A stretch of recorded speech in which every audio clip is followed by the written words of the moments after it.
Hello friends, today we will see the trick to calculate the amount of time required or basically the delay generated by an 8085 program. Before that, if you didn't watch the T-state video, then please do watch that video first, then only proceed to this video. So starting with the today's video, we will directly see the example. So we have this program and we need to calculate the amount of delay produced by this program. So for this type of sum, we have to use this formula.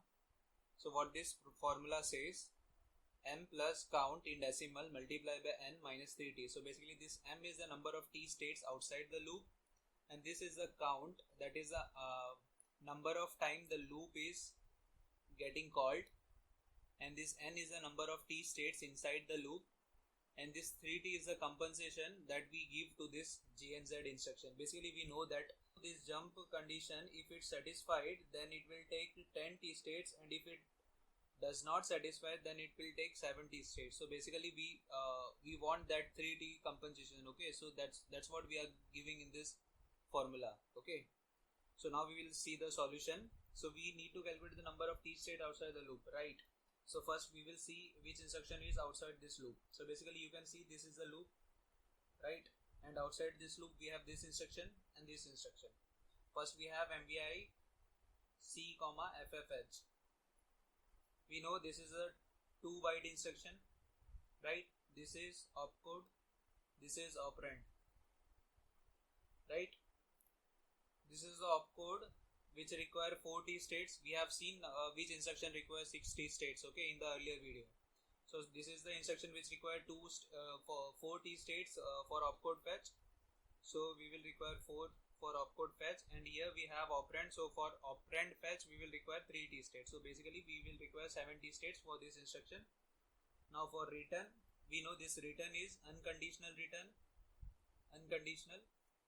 And from previous video we have seen for unconditional return, the amount of t state required is 10 t state. Okay, know the working of this return instruction, and we know while returning we have to store the previous content of program counter again, okay, from the stack. So that's why we will require 2 memory write operation, as we know, right? If suppose this is a subroutine, okay, and we have called from the main program, that's at that time suppose the program counter contain 1 2 3 4 h.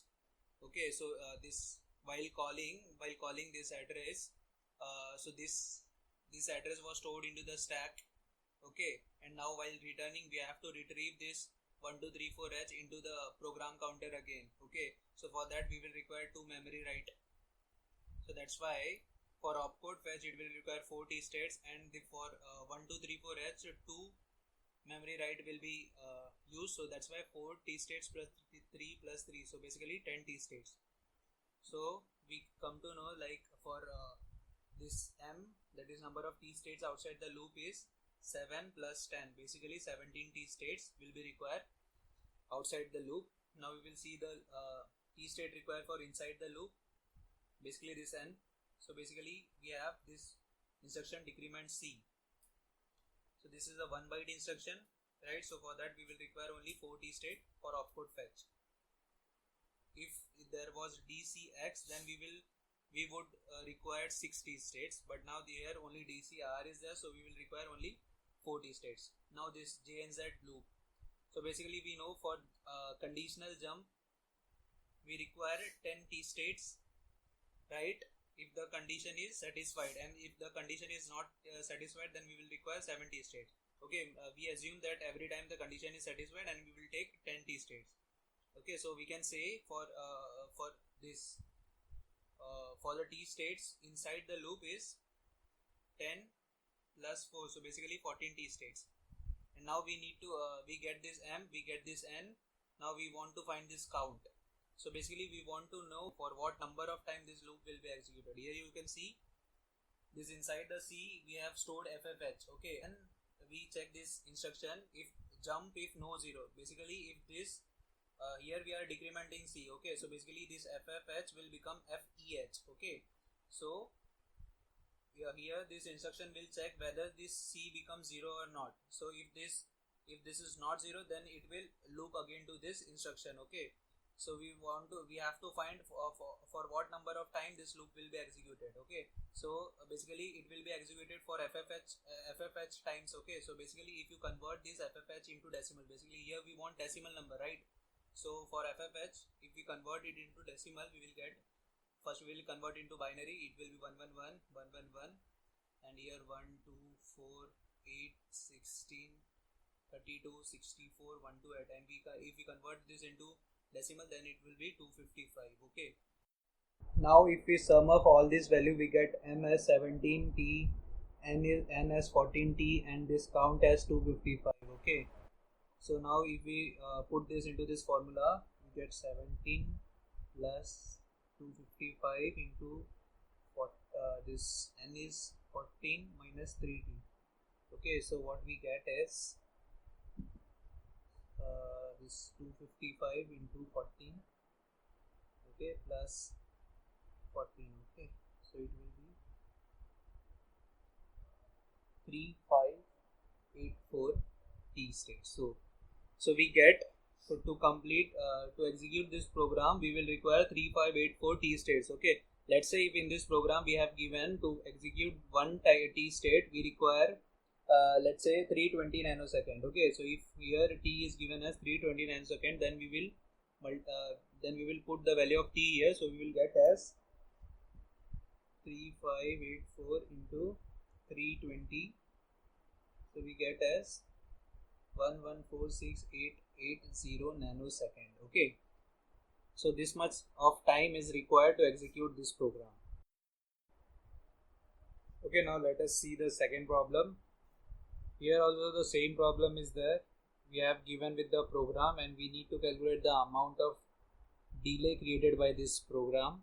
So first we will follow the same formula, which is m plus count 10 multiplied by n minus 3t states again, because here also j and z loop is there. Okay, so now first we have to find the number of t states outside the loop. So basically you can see the only one instruction is there which is outside the loop, and all this is inside the loop. So for this mvi b comma 0ah, so basically you can see again this is a 2 byte instruction. This is opcode, this is operand. So for opcode we will require opcode fetch, basically 4t state. For operand we will require operand fetch, basically 3t states. So the total 70 states. And now we want to evaluate the number of t states inside the loop. So for that, again for this we will require 70 state.